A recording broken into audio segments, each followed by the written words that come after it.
de Prensa con Gustavo Alegret.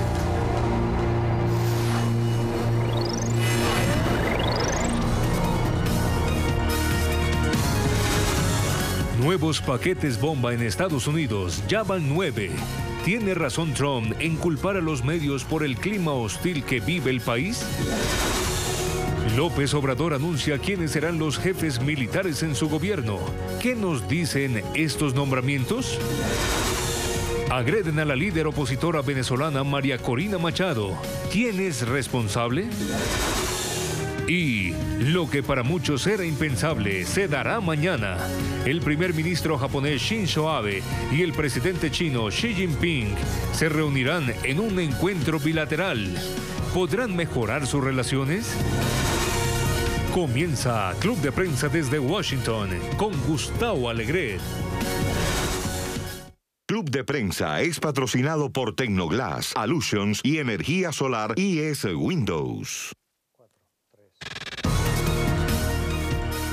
Tiempo para el análisis con los corresponsales que nos acompañan en esta mesa de trabajo de Club de Prensa de hoy. Muchas noticias de la actualidad y probablemente la que nos ha ocupado y nos preocupa también es esta serie de paquetes sospechosos, paquetes bomba que están siendo enviados en Estados Unidos fundamentalmente a voces del espectro centro-izquierda en Estados Unidos, el mundo de los demócratas y voces muy críticas, todas ellas dentro de ese mundo con el presidente Donald Trump. Lo vamos a conversar con los analistas que nos acompañan, con María Peña, que es corresponsal del periódico La Opinión, el periódico de más alcance dentro de Estados Unidos en el mundo hispano. María, muy buenos días, bienvenida. Gracias por la invitación. Encantados de tenerte con nosotros. Y de José Díaz Briceño, que es corresponsal del diario Reforma de México, corresponsal en Washington. Gracias. ¿Cómo estás, Pepe? Buenos días. Oigan, hemos visto cómo el presidente ha reaccionado en las últimas horas a esta serie de noticias sorprendentes que ponen sobre la mesa de nuevo lo que parece que podría ser terrorismo doméstico que no se veía desde los años 80, si bien no es comparable, es una ola de paquetes que reabre ese capítulo negro de la historia de Estados Unidos y que pone sobre la mesa diversas cuestiones, muchas aristas. El presidente ha insistido en las últimas horas en que es momento de unidad, ha dicho, momento de dejar al lado las divisiones para estar unidos y llegar al fondo de quién está detrás, pero tras haber dicho eso en un evento en la Casa Blanca, inmediatamente se va a Wisconsin en esos eventos de campaña electoral, campaña que, por cierto, no fue suspendida, como en alguna otra ocasión sí podría haberse dado, y dijo que se iba a portar bien, que se estaba portando bien, aunque aprovechó también para acusar a los medios. Y esta mañana, ya sin tapujos, en un mensaje en las cuentas de Twitter, dices, gran parte de esta ira que se ve en la sociedad estadounidense está causada de manera expresa por las noticias falsas e imprecisas que reportan los grandes medios de comunicación, a los que yo me refiero siempre como fake news o medios falsos, y que son responsables de limpiar todo este desaguisado, ha dicho el presidente Trump, y lo tienen que hacer, Pepe, de manera rápida. Es una respuesta adecuada para lo que está pasando y es acorde a las causas de lo que vemos. Gustavo, yo nunca en mi tiempo en Washington, llevo desde 2005 aquí, he visto a un presidente de Estados Unidos tener un mensaje tan disímbolo de una noche a la mañana. Me parece que si bien ayer el presidente mantuvo una cierta cordura y mantuvo una cierta institucionalidad de solidaridad con las víctimas justamente de estos presuntos ataques con explosivos, pues hoy se quita la careta y nos deja ver una hipocresía tremenda de que pareciera que la disciplina que mostró en el evento de la noche pues realmente era algo falso. Y me atrevo a decir hipocresía porque no soy la única persona que lo dice. Ayer, justamente por la noche, medios en tertulias como esta de cadenas tan importantes como NBC, Telemundo, CNN, Fox News, Univision, todos utilizaban la palabra hipocresía. ¿Por qué? Porque el presidente Trump tiene esta careta de que realmente le gusta sembrar la discordancia en todos los aspectos y sobre todo a 12 días de unas elecciones legislativas donde sabe que la única manera de movilizar a su base es el enojo. Y esa ha sido la constante. Lo hemos visto en todos los temas, no solo en el tema de los medios, el tema de la inmigración. María ahora lo podremos comentar más adelante, pero pues no es mentira decir que está alegando cuestiones completamente falsas. En el tema de los medios es sumamente delicado, sobre todo por el tema de el explosivo que llegó a las instalaciones de CNN, que si bien estaba dirigido al ex jefe de la CIA, el señor John Brennan, que no es un panelista de esa cadena de CNN, pues sí estaba dirigido a esa instalación en Nueva York. Y esto realmente pues, nos hace poner pues, no solo preocupación sobre los medios, sino por la gente que trabaja dentro de los medios. Ese aparato explosivo, si hubiera tenido éxito, no le hubiera explotado a los presentadores de la cadena, le hubiera explotado a los trabajadores que están en la sala de correos de ese edificio. Y esto pues, nos deja ver entonces que el presidente no parecía comprender que este tipo de actos que expresamente el alcalde y el gobernador de Nueva York llamaron como terroristas, no sabe exactamente ponerle un límite a su hipocresía. Es comparable, en las últimas horas he escuchado a comentaristas, analistas republicanos, partidarios del presidente Trump, decir, miren, si bien es cierto que puede haber esa retórica hay que contextualizarla en las noticias de los últimos meses.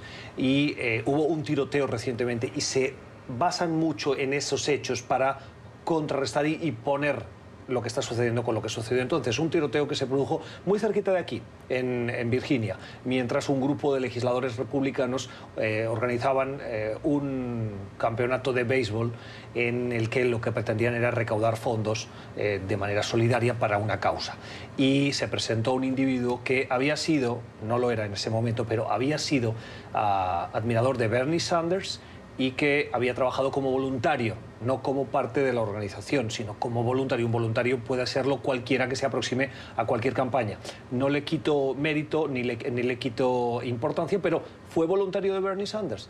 Y dicen los analistas republicanos que la reacción del Partido Republicano en ese momento al verse atacado por alguien que había estado próximo a Bernie Sanders, aunque de una manera distante, pero próximo, no fue la que ahora ven de los demócratas al sentirse atacados y utilizar la violencia para atacar al presidente Donald Trump. ¿Es comparable este doble ejemplo que se está utilizando por parte de analistas republicanos? Muy rápido. A ver, pero a mí me parece, yo estoy muy en desacuerdo con esa comparación. Primero porque es cierto que la sociedad estadounidense siempre ha estado dividida en torno a muchos temas de actualidad, del aborto. Pero como cualquier sociedad democrática. Claro, ¿no? claro. Podemos tener de... desacuerdos porque el desacuerdo hasta cierto punto es saludable en una sociedad donde hay libertad de prensa, donde hay libertad de expresión. Pero aquí hay algo muy distinto. Con la llegada de este presidente estamos viendo, y especialmente a través de las redes sociales, estamos viendo una hostilidad que no habíamos visto antes, porque ahora estamos viendo que se está poniendo en peligro la vida de personas. Ya llevamos una decena de personas que son blancos de estos explosivos, incluyendo al ex vicepresidente Joe Biden, que ya recibió 2 paquetes, el actor Robert De Niro. ¿Y qué tienen en común todas estas 12 presuntas víctimas? Que son objeto de burlas, ataques y críticas del presidente Trump. ¿Por qué? Porque están en desacuerdo con él en la manera en que él ha llevado esta retórica incendiaria. Más que ser ataques, son voces muy críticas con el presidente Trump, que es distinto. Claro, pero él ha tenido enfrentamientos directos con algunos de estas personas, con Maxine Waters, con algunos de ellos. O sea, son 12 personas que han tenido enfrentamientos con él. Ahora, vemos la retórica incendiaria del presidente. ¿Y qué hace el presidente Trump? En vez de asumir responsabilidad, porque él va en cada mitin político a usar a su base con política de miedo, con política antimigrante, con política contra las minorías, contra las mujeres. Es decir, no puede ahora echarse para atrás. Es como que el que tira la piedra y esconde la mano después y no quiere asumir responsabilidad de que parte de su retórica también está contribuyendo a este ambiente enrarecido que hay en Estados Unidos. María, Pepe, ¿qué responsabilidad tendrían los demócratas si tuviéramos que poner en una balanza la responsabilidad que tiene y estamos claros en eso, la retórica del presidente Donald Trump y de algunos republicanos en un momento de precampaña. Eso puede suponer un atenuante en esta retórica, porque en las campañas se acostumbra a decir muchas cosas que luego durante el curso político no forman parte del lenguaje habitual. Pero buscando la responsabilidad de los demócratas, ¿qué parte de responsabilidad, Pepe, podrían tener? Sí, yo creo que uno puede encontrar, si uno hace una búsqueda hemerográfica, siempre encontrará ejemplos de personas del lado demócrata utilizando lenguaje que no necesariamente es el más apropiado. Pensemos en la imagen que dio la señora Hillary Clinton al referirse una vez más a los seguidores del presidente Trump durante la campaña de 2016 como los deplorables. Esa palabra fue muy ampliada durante la campaña. El presidente Trump realmente se dirigió a esta y lo utilizó como una manera para congraciar a sus bases, diciendo que no había manera de que pudieran votar por el Partido Demócrata. La diferencia, me parece, Gustavo, es que estamos hablando de un jefe de Estado. Estamos hablando de una persona que debe sientar las bases de la conversación pública en el país. Ahora, cualquier persona, no importa que sea un simpatizante, no importa que sea un miembro de un partido, pues obviamente tiene sus derechos políticos de libre expresión abiertos, ¿no? Pero yo creo que sí hay una responsabilidad moral de un presidente en ejercer con responsabilidad su función de comunicador. Hay otra gran diferencia que no se nos olvide. Nadie, de que yo sepa, ningún demócrata ha mandado a atacar o ha aplaudido la agresión contra periodistas como lo ha hecho el presidente Trump. El presidente hace poco elogió a un congresista que el año pasado agredió físicamente a un periodista. Eso no se había visto antes. Que yo sepa, ningún demócrata está aplaudiendo o alentando la agresión física contra personas opuestas al partido o que tienen o que son detractores. Eso no se había visto antes, y yo creo que el presidente tiene, como decía Pepe acá, la responsabilidad moral de asumir responsabilidad de que su retórica está creando o agravando, digamos, este ambiente que hay de hostilidad en el país, donde ahora es muy raro ver, por ejemplo, en el Congreso, que de verdad haya un verdadero trabajo bipartidista. ¿Por qué? Porque él mismo está dándole licencia a esta gente a que actúe con agresión física y verbal.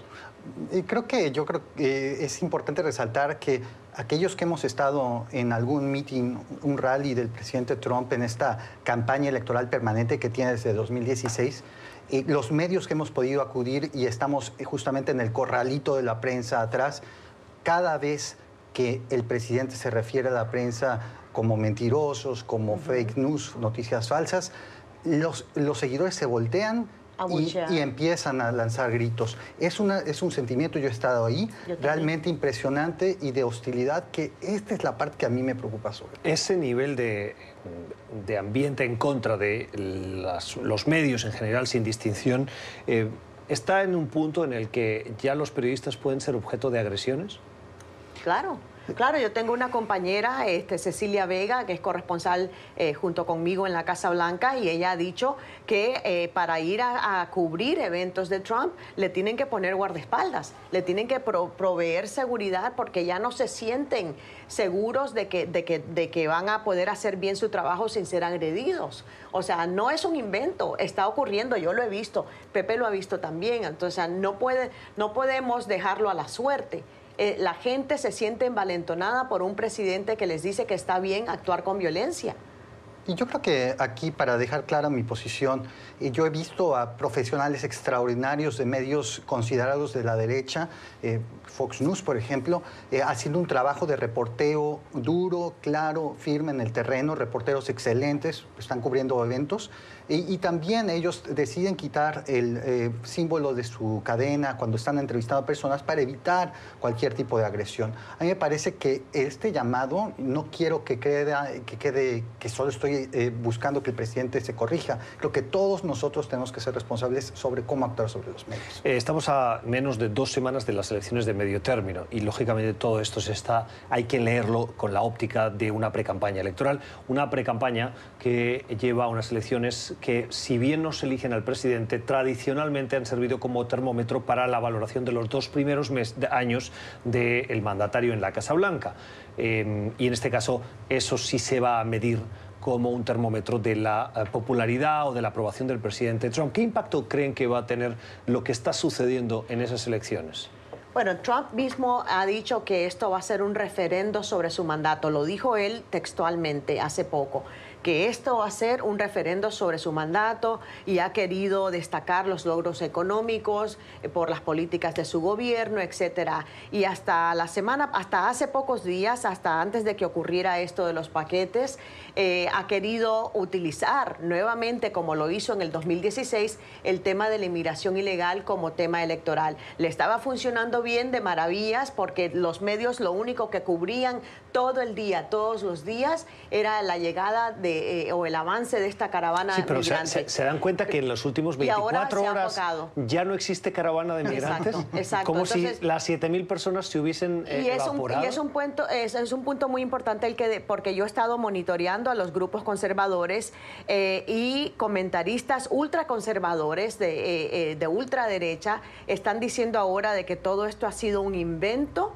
para perjudicar a los republicanos en los comicios del 6 de noviembre. Claro que es falso, porque estas bombas no son falsas, están ocurriendo y es un esfuerzo coordinado que al final yo confío en que las autoridades van a dar con los responsables. Antes de darte la palabra, como contexto, en esta precampaña hay un esfuerzo titánico por parte de los demócratas para que la agenda de esta precampaña electoral sea el intento, dicen, por parte de los republicanos, de acabar con la ley de salud del presidente Obama, y muy particularmente de uno de los componentes de esa ley de salud, que es la que garantizaba que los ciudadanos con condiciones preexistentes, enfermedades previas antes de contraer un seguro de salud, estuvieran cubiertas por esos seguros de salud. Esa es una gran batalla que los republicanos han identificado como un punto débil en su estrategia y que incluso algunos están dando marcha atrás.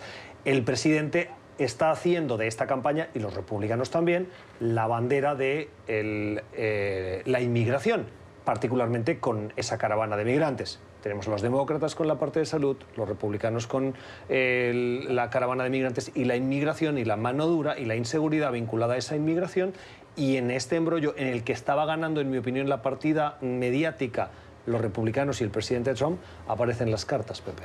Sí, es un tema fascinante, Gustavo, porque realmente lo que intentamos medir aquí es el nivel de interés y participación de las personas en el proceso electoral de medio término, que tradicionalmente baja considerablemente respecto a las elecciones presidenciales que ocurren, bueno, en contratiempo a las de medio término, obviamente.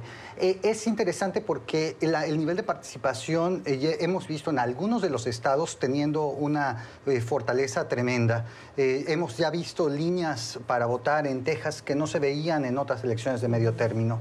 Ahí se juega y el voto hispano está incrementando también. Ahí se juega una senaduría muy importante, y el voto anticipado... La de Ted Cruz. Correcto, el Ted Cruz contra el señor Beto O'Rourke, un raro candidato que está dando competencia dentro de Texas, un estado sumamente conservador, y ahí se mire que hay un interés por parte de las bases. Esta es una elección de bases, sin duda, y había una pregunta después de la confirmación, la ratificación del juez Kavanaugh a la Suprema Corte de Justicia, de quién se iba a movilizar más, los conservadores, dado el entusiasmo de la confirmación de Kavanaugh, o las mujeres independientes liberales, que ante pues básicamente el enojo por la llegada de un juez conservador a la Suprema Corte pudieran movilizarse aún más. Eso me parece que está todavía en juego. Sí. Lo que sabemos, además, por las predicciones de sitios como 538, es que sabemos que la Cámara tiene 85% de posibilidades que los demócratas la tomen.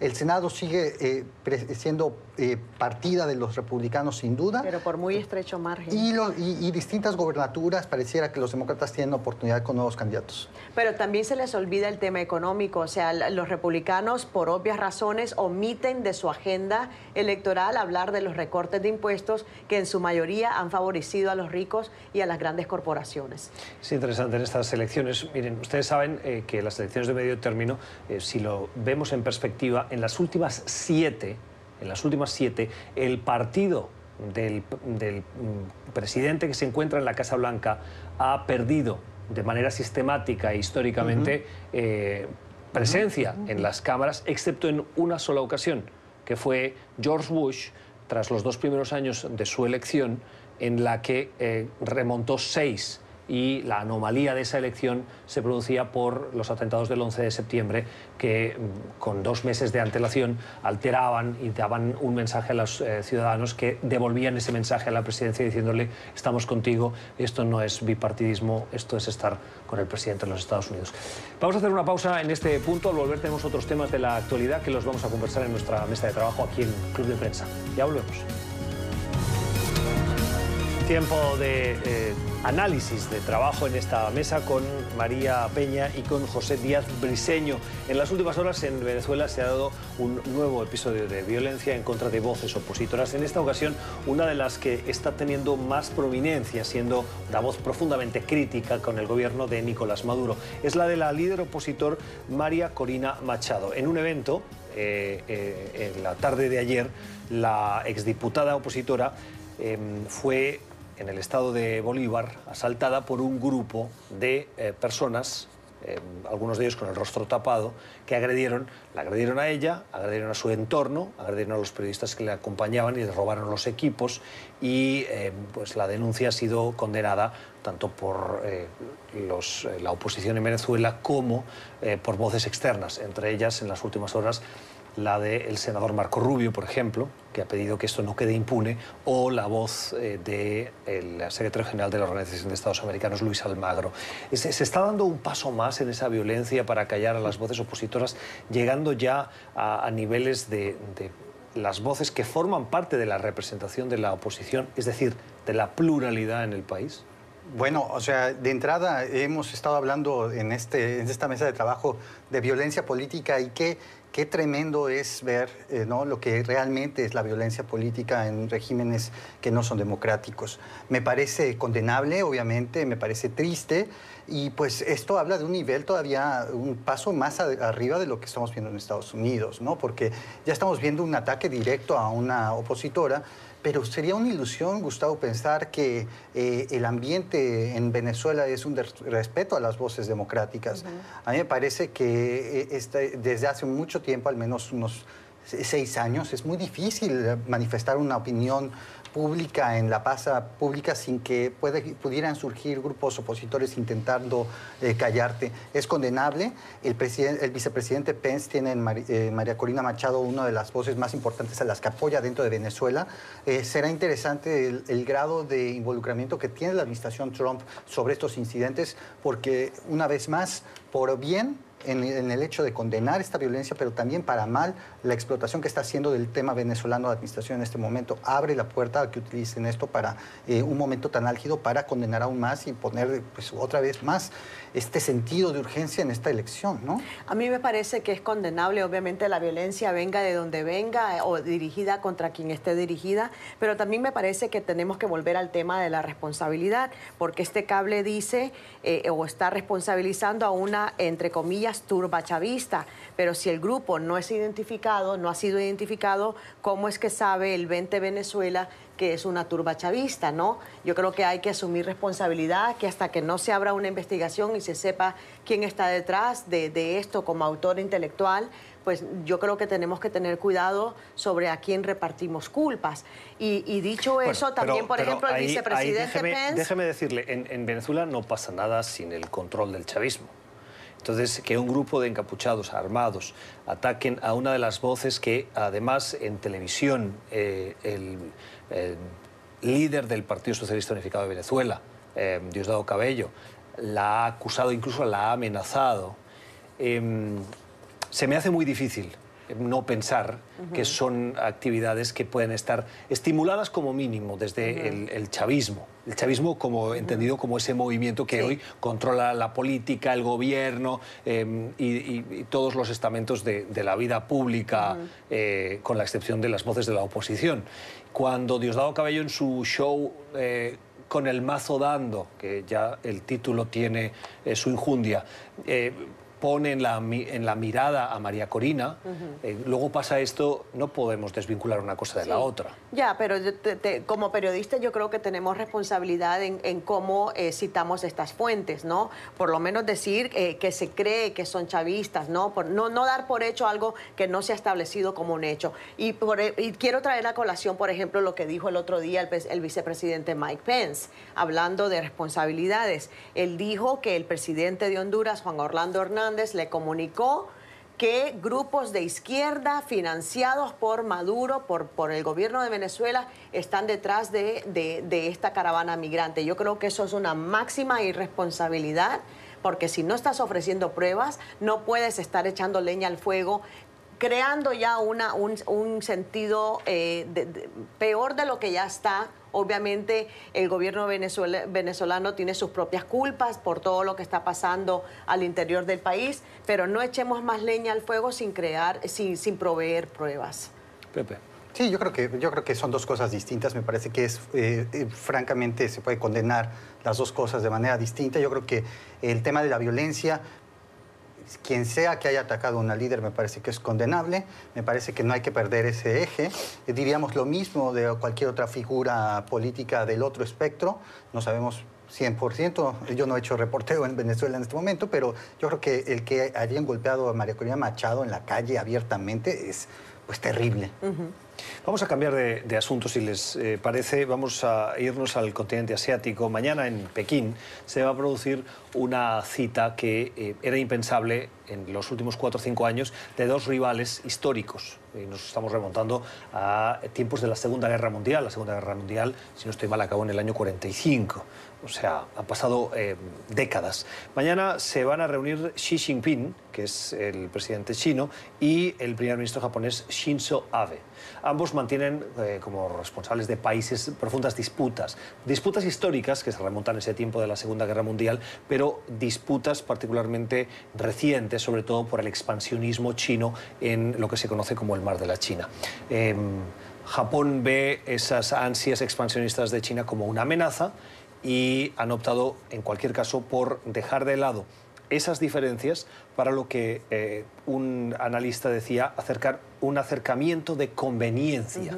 ¿Qué tenemos que ver detrás de estos movimientos que se están produciendo y que eran impensables, como decíamos, hace unos años? Bueno, a mí me hace gracia porque efectivamente el gran elefante, por decirlo, en esta relación, en este acercamiento entre los dos rivales es el factor Trump. Vemos que la guerra comercial que ha iniciado el presidente Trump con China, con esta imposición de aranceles, está acercando a estos dos rivales porque están queriendo elaborar estrategias geopolíticas frente a lo que ahora ven como, digamos, un enemigo común en esta guerra comercial con Estados Unidos. Así es que me parece que estos dos, cuando se sienten en la mesa, al primero que tienen que agradecer es a Trump, ¿no? Que los está uniendo, como decías tú, por conveniencia para hacer frente a estas necesidades que tienen, porque estos dos países tienen lazos comerciales fuertes. No es que sean, o sea, se necesitan uno al otro. Entonces, pero vamos a ver, están creando estas estrategias geopolíticas frente a esta amenaza de esta guerra comercial.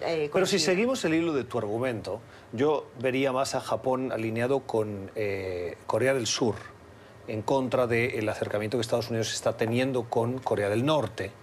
Y por lo tanto vería con desconfianza un acercamiento con China. China está ahora enemistada con Estados Unidos. ¿A qué se está tratando de abrirse nuevos mercados y ampliar sus lazos? Pero acaban de firmar un acuerdo comercial. Claro. Con Estados Unidos. Claro, pero es por conveniencia también. O sea, es una relación un poco extraña porque, por un lado, es como una relación de amor y odio, ¿no? O sea, se necesitan, aunque no necesariamente se simpaticen. Yo soy muy escéptico de estos artículos que nos dicen que a partir de una cumbre cambia la geopolítica del mundo. Me parece que... Bueno, la cumbre entre Trump y el líder norcoreano cambió la geopolítica del mundo. Y esto, a tenor de lo que nos explica ahora María, sí ha cambiado la geopolítica. No, a mí me parece que las bases siguen siendo estables. Me parece que China y Japón están enfrentados, en principio, en la geopolítica. China tiene un asiento de veto en el Consejo de Seguridad de Naciones Unidas, Japón no lo tiene. le gustaría tenerlo si hubiera una reforma de Naciones Unidas. Japón tiene alianzas con Estados Unidos, con la India y con otros países para defender el paso por el mar del sur de China.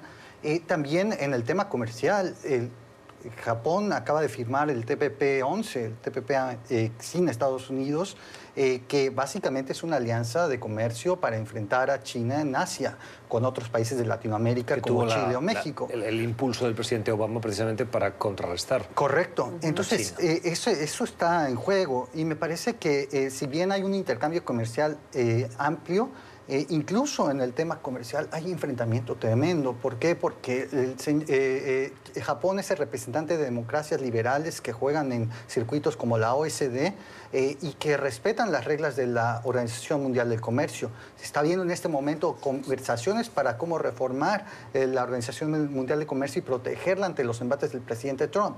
China juega prácticamente, si bien respeta algunos de los fallos de la Organización Mundial del Comercio, no le interesa un régimen de comercio liberal, le interesa otro tipo de comercio. Entonces me parece que, si bien puede haber acercamientos, no me parece que cambien las bases de este entendimiento. A mí, yo discrepo un poco porque a mí me parece que esto, nadie está diciendo que mañana mismo van a hacer las paces y van a ser best friends forever, ¿no? Que van a ser los mejores amigos de toda la vida. O sea, yo creo que es un importante paso hacia el deshielo entre estos dos países. Estamos en nuestra mesa de trabajo en Club de Prensa. Ya regresamos. Estamos en nuestra mesa de trabajo conversando la actualidad. Saben que el próximo 1 de diciembre Andrés Manuel López Obrador se convertirá en el 75º presidente de México. Tomará el relevo a Enrique Peña Nieto, quien, entre una de los factores o elementos que formarán parte de su legado, es la lucha con éxitos y fracasos, pero la lucha contra el crimen organizado particularmente y contra grupos organizados de narcotraficantes. El presidente ya electo y que asumirá el cargo, Andrés Manuel López Obrador, acaba de anunciar el nombramiento de los que serán jefes del ejército bajo su mandato, el de la Marina y el del ejército particularmente, militares que van a tener que enfrentar algunas de las tareas. Enrique Peña Nieto utilizó el ejército para hacer frente a esa violencia interna y Andrés Manuel López Obrador acaba de nombrar esas figuras que formarán parte de la estructura de su gobierno. Pepe, ¿qué nos dice este nombramiento dentro de lo que es Andrés Manuel López Obrador? ¿Es continuidad? ¿Es ruptura? Sí, en general hay una tradición en las Fuerzas Armadas de México. Existen dos ministerios, el Ministerio de la Defensa Nacional, que es el Ejército y la Fuerza Aérea, y el Ministerio de la Marina, que es la Secretaría Marina propiamente dicha. En la Secretaría de Marina se eligió a un señor que se llama el almirante José Rafael Ojeda. Él conocemos por su hoja de servicios, que es una persona tradicional dentro de los que se candidateaban, dentro de los posibles nombramientos. No hubo ninguna sorpresa, es una continuidad del grupo de personas que han estado, pues, básicamente dirigiendo la Marina durante las últimas 2 décadas. El tema es, en el ejército se eligió a Luis Sandoval. El general Luis Sandoval es le llaman el comandante de nivel más alto dentro de las Fuerzas Armadas del ejército, más joven. Y rompiendo el tema del seniority, ¿no? Pues la ventaja de los años que llevan los escalafones. El señor López Obrador decidió irse por el más joven de los comandantes. Esto te habla de quizá una renovación. Y López Obrador ayer mismo dijo que, en un tema interesante, que mandó investigar a los dos miembros de las Fuerzas Armadas que llegan a partir del 1 de diciembre a tomar la responsabilidad. Los mandó a investigar secretamente por la Comisión Nacional de Derechos Humanos, un grupo que es no gubernamental, pero es parte del Estado mexicano, para conocer si detrás de ellos no existía algún escándalo de violación a los derechos humanos. Pero no se supone que hay un proceso de revisión de antecedentes siempre, el famoso vetting en inglés. No, eso no existe en México, no está tan institucionalizado, pero llama la atención que López Obrador haya llamado a que los investigaran. Ahora, detrás de todo esto, Gustavo, y ahí me parece que ese es el tema sabroso del debate, es: ¿pueden las Fuerzas Armadas mexicanas ser el sustituto de policías confiables para combatir una violencia que es, pues, motivada sobre todo por el tema de impunidad? Pero has usado la palabra clave. policías confiables. Uno de los principales retos que ha tenido los gobiernos de los estados en cuestión, donde la presencia del crimen organizado ha llegado hasta tal punto que ha convertido el estado casi en ese estado fallido, la policía no ha tenido las manos libres como para poder actuar dentro de una estrategia nacional para recuperar el control sobre el territorio. Y la pregunta que muchos nos hacemos es, ¿tenía otra opción el gobierno para utilizar el ejército para recuperar esa parte del territorio nacional que no estaba bajo el control de las autoridades? A mí me llama muchísimo la atención que, por lo visto, el presidente electo va a continuar esta política del uso del ejército para la seguridad nacional. Yo recuerdo muy bien cuando se debatió durante el Plan Mérida, el plan creado entre Estados Unidos y México para mejorar el combate al narcotráfico, al crimen organizado, la seguridad, etcétera. Se habló mucho de otorgar fondos dentro de ese paquete del Plan Mérida para la profesionalización de la policía, para mejorar la capacitación de la policía, para poder hacer frente a los retos de seguridad que hay en México. El propio presidente electo ha dicho que mientras se experimentó con el uso del ejército en las calles, hubo de todas maneras 230,000 asesinatos. Es una cantidad bárbara para un país como México, de todas maneras. Pero a mí me llama mucho la atención que insistan en esta continuidad. Yo no sé si eso quiere decir que entonces falló parte del Plan Mérida para capacitar a la policía. Vaya, no solo el Plan Mérida, el Estado mexicano ha fallado en su totalidad. El Plan Mérida es una pequeña parte de la gran cantidad de recursos que México mete justamente a la profesionalización del aparato policial y judicial en general. Ahora, ¿qué está pasando en México en este momento?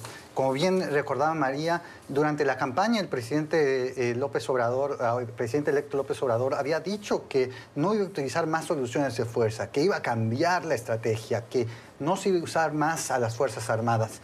Ahora el discurso ha cambiado y hay una especie de continuidad sobre que no se puede sacar inmediatamente a los militares de tareas de seguridad. Tú tienes razón, Gustavo, porque hay lugares como Tamaulipas donde sacar al ejército de labores de patrullaje en zonas como Reynosa o Tampico sería impensable. Ahora, el tema es qué está ocurriendo realmente tras bambalinas en México. Pues que se está creando, se está discutiendo muy fuertemente una solución mexicana al tema de la violencia. El año pasado, 2017, rompió récords, más de 30,000 asesinatos. Nunca se había visto esto en la época más reciente de la historia mexicana. ¿Y qué se está proponiendo? Se está hablando de cuestiones como legalización de las drogas, específicamente marihuana e incluso amapola. Que Vicente Fox también lo apoyó en su momento, ¿no? El presidente. Bueno, y diversos estados dentro de Estados Unidos. Canadá recientemente el uso del consumo de la marihuana para fines recreativos y personales está regularizado también. Se está hablando también de comisiones de la verdad para atender casos de derechos humanos y también perdones a infractores menores en temas de drogas. Se está hablando también, no tanto, y eso es la parte que más frustra a muchos especialistas, la reforma a las fiscalías, la reforma a las policías, que no son un tema que se ocurre de la noche a la mañana. Claro. Una reforma policial, una reforma de las fiscalías toman generaciones, Gustavo, tú bien lo sabes, ustedes lo saben, y recursos y constancia. Y en este momento pareciera que hay un caldero en el que se está moviendo una sopa difícil de cómo amalgamar, y veremos con qué plan llega, se está hablando todo esto, con qué ese plan llega el 1 de diciembre. No se sabe si le dará más influencia justamente a estos temas militares o realmente se hará por la tarea difícil, cansada y que es la reforma policial. Ahora que hablabas del tiempo que se necesita para transformar y recuperar el control de las instituciones y erradicar los cánceres de la corrupción, me planteaba si el sistema mexicano de no reelección del presidente ayuda.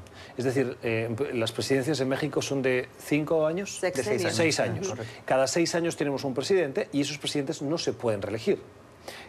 ¿Cuánto tiempo puede llevar poder transformar y recuperar el control, sacando a la corrupción de las instituciones fundamentales del Estado? Y por un lado veía la ventaja de que el hecho de que un presidente no se tenga que reelegir tiene la posibilidad de tomar decisiones que tengan coste político, pero que culminen con algo que beneficie a los ciudadanos en general y a la institucionalidad del Estado, o si se necesita más tiempo, el hecho de que cada 6 años llegue un presidente nuevo hace que cualquier tarea pueda quedar inconclusa por la falta de tiempo para llevarla a cabo. Pero lo curioso acá es, por ejemplo, esta militarización que hubo, que la inició Calderón, ya lleva más de una década. La continuó Peña Nieto, o sea, si estamos hablando de 12 años de este experimento que al parecer no ha tenido el efecto deseado. Claro, pero entonces, tú como no candidato en una campaña electoral tienes que hacer muchos pactos, aquí y en cualquier democracia del mundo. Muchos pactos con muchas partes de la sociedad, muchos grupos de la sociedad. Si esa corrupción está, como dicen los analistas, tan extendida en México, en algún punto tú tienes que pactar con grupos que puedan tener intereses o vinculaciones con esa corrupción. No estoy diciendo que pactes con la corrupción, pero sí con grupos que tengan la necesidad de autoprotegerse, pactando con candidatos que necesitan apoyos públicos, recursos, logística, y que esos grupos pueden estar proporcionándoles con esa agenda privada. Esto pasa en Estados Unidos, pasa en cualquier democracia. Claro, en el momento en el que llega un nuevo presidente que tiene tantos pactos, llega con las manos atadas. Sí, es un tema sumamente interesante, sobre todo en un estado federal como México, donde también los gobernadores tienen tanto poder, a diferencia de Colombia. Los gobernadores tienen un nivel de influencia en cómo reformar sus propias policías, pero no lo han tomado en serio. Hemos visto casos tan dramáticos como Veracruz, donde las propias policías son las que secuestran, etcétera, desaparecen personas. Ahora, sí se ve un nivel de una cierta esquizofrenia en el marco mexicano, bien lo decía, porque el presidente, por ejemplo, el presidente Vicente Fox, que llegó al poder en el año 2000, creó una Secretaría de Seguridad Pública. En él estaban concentrados el manejo de las cárceles y el manejo de una policía federal preventiva que es pues similar a una policía nacional. Ahora, el tema es, cuando llegó el presidente Peña Nieto, después de dos sexenios, le decimos en México, a los términos de 6 años de los presidentes, cuando llegó el presidente Peña Nieto la desapareció y la unió al Ministerio del Interior. Ahora el nuevo presidente electo, López Obrador, está buscando revivir esa secretaría. Entonces, ¿de qué manera podemos tener una continuidad en la reforma justamente de una policía nacional que es crucial para poder tener control de corporaciones locales pequeñas que pueden ser más fáciles de ser corruptas o infiltradas por el narcotráfico? A mí me parece, cuando hay tantos cambios a nivel federal. Sí, bueno, a mí me parece que lo que eso señala es que están dando palos de ciego, porque es que no aciertan a cuál sería el derrotero necesario para... Bueno, eso le da el crédito a que no conocen lo que pasa. Otro mal pensado podría decir, a lo mejor es que conocen perfectamente lo que pasa y lo único que pueden hacer es estos cambios que pueden ser más cosméticos porque realmente no tienen la capacidad de querer llegar a la presidencia con voluntad de cambiar las cosas, porque si no, si van a cambiarlas no llegan. Sí, los cambios me parece que tienen que llegar primero a nivel local, Gustavo, y eso es lo que he intentado algunos programas de la Iniciativa Mérida, que es, por ejemplo, la reforma a la policía local en Ciudad Juárez, la reforma a la policía local en Tijuana, y a partir de ahí crear corporaciones pequeñas pero confiables, eficaces, que vayan ampliando un radio de acción que pueda ser expandido a más partes del territorio. Pero eso, ¿qué tanto puede tardar cuando en México el nivel de violencia es tan fuerte y con récords del último año? Y lo estamos conversando hoy en nuestra mesa de trabajo con el análisis de José Díaz Briceño y de María Peña. Ya regresamos. El tema de la inmigración no formaba parte de los temas que nosotros hoy queríamos conversar en esta mesa de trabajo, pero se están produciendo informaciones que nos llegan a nuestra redacción y que creo que valen bien la pena un comentario de nuestros analistas. Informan las agencias Reuters por un lado y la agencia AP por el otro de que el Departamento de Defensa de Estados Unidos ha recibido una petición por parte de la Administración y muy particularmente de la Presidencia para el envío de tropas a la frontera. Dicen los reportes que estamos recibiendo que el secretario James Mattis, el secretario de Defensa, podría firmar, se espera que firme hoy, una orden para destinar alrededor de 800 efectivos a la frontera. Y Reuters, por su parte, dice que ha recibido la petición para poder enviar tropas en activo. Pepe, tropas en activo, envío de efectivos, Hay una ley en Estados Unidos que impide el uso para tareas internas del ejército. Y lo que habitualmente cuando dicen envío de los militares, estamos hablando de la Guardia Nacional, que para cuestiones determinadas y logísticas sí se pueden enviar a la frontera. Y cuando llegan a la frontera no tienen tareas de control fronterizo, sí de apoyo logístico, pero no de control de frontera. Entre otras cosas porque militarizar de esa manera la frontera generaría una reacción por parte de México de protesta inmediata y de militarización por su parte, y eso incrementaría una tensión militar innecesaria, en mi opinión. Pero en cualquier caso, ¿puede el presidente enviar esos efectivos si se trata de Guardia Nacional y si no? Sí, esta primera información hay que verla con mucha reserva porque no conocemos los detalles exactamente de la orden que se busca firmar. Bien dices tú, Gustavo, que las tropas militares activas no pueden ser desplegadas simplemente por el presidente para patrullar o hacer otras cuestiones de temas internos. La ley se llama el Posse Comitatus de 1878, que no permite justamente ese uso. También sorprende un poco porque el presidente Trump ya envió tropas a la frontera en abril pasado. Se autorizó pues enviar 4,000 efectivos de las reservas de la Guardia Nacional. Actualmente en la frontera, contratamos al Departamento de la Defensa este lunes pasado, hay 2,100 elementos desplegados. Todavía entonces hay un margen de 1,900 de reservas que podrían irse a la frontera, pero eso pasa por un acuerdo con los gobernadores sobre el tipo de misión y el financiamiento de ellas, que ha sido un tremendo pleito tanto del Departamento de Defensa, que no quiere cargar con el costo, ni tampoco los propios gobernadores. El propio también Estado de California... ¿Pueden desplegarse esos Guardia Nacional sin la autorización o el concurso de los gobernadores? No, necesitan... No, necesitan porque recordemos que los gobiernos estatales tienen autonomía absoluta sobre el uso, el despliegue y las funciones de la Guardia Nacional. Y eso es lo que pasó en California, por ejemplo. Bueno, sí, tuvieron que hacer una negociación ahí bastante difícil, porque el gobierno está bajo control demócrata además. Entonces yo lo que estoy viendo es que de todas maneras a mí me parece que es más para efectos políticos, electorales, porque falta muy poco para las elecciones legislativas. Hay que cambiar la narrativa de los sobres a la inmigración. De vuelta al tema de inmigración, que es un tema que le hace sumar puntos políticos al presidente y a los republicanos en el Congreso. Yo creo que si vemos los datos, la frontera nunca ha estado más segura.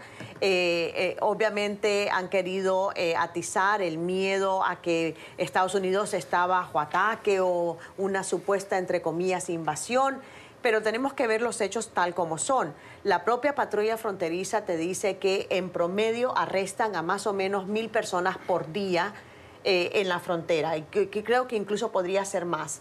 Y lo que estamos viendo es que ahora la gran diferencia con esta caravana que se avecina a la frontera sur de Estados Unidos es que ahora, en vez de tenerlos de a poquitos, estás viendo toda una masa que podría incluir hasta 7,000 migrantes, y se van sumando de otros países. Pero yo creo que si ves un análisis serio de la situación, para mí, yo creo que es sumamente una decisión política, porque la frontera nunca ha estado más segura. Y recordemos que el envío de las tropas de la Guardia Nacional ya fue intentada por Bush, ya fue enseguida, también le dio continuidad al presidente Barack Obama. Y dicho, hay que recalcar... Más que intentada, María, fue una evidencia. El presidente Obama también envió tropas, pero enviaba a la Guardia Nacional. Claro, pero recordemos... Con el concurso de los gobernadores. Exactamente, y recordemos que ¿cuáles son sus tareas? Sus tareas son de apoyo logístico, construcción de carreteras, construcción, mantenimiento de automóviles, etcétera. No están autorizados a arrestar a inmigrantes indocumentados. Sí, no queremos parecer que no conocemos la información, pero los reportes que van llegando de la Casa Blanca en este momento, hemos estado en contacto directamente, no ponen en claro si son reservistas de la Guardia Nacional o tropas regulares, que significaría una revolución total en el... Y que el Congreso no se lo va a aceptar. En el sistema de gobierno de Estados Unidos. Habrá que estar atentos a lo que ocurre en el día, pero sin duda es un mensaje que el presidente llama la atención, toma a 12 días de las elecciones. Y cuando la narrativa de inmigración estaba siendo opacada por la violencia de unos paquetes sospechosos que llegan y que están teniendo en la opinión pública la mirada puesta en la retórica del presidente y de algunas voces republicanas que parecen alentar esa violencia. Por lo tanto, un movimiento que se produce en las últimas horas que nuestros analistas nos ayudan a contextualizar en esta mesa de trabajo de Club de Prensa de hoy que hemos compartido con José Díaz Briseño, el corresponsal del diario Reforma de México, y con María Peña de La Opinión. Se nos han quedado algunos temas en el tintero, pero los abordaremos en otros programas. Gracias por habernos acompañado. Muchas gracias. Y a ustedes por habernos acompañado en este rato de conversación, de análisis. Que tengan una feliz jornada. Hasta mañana.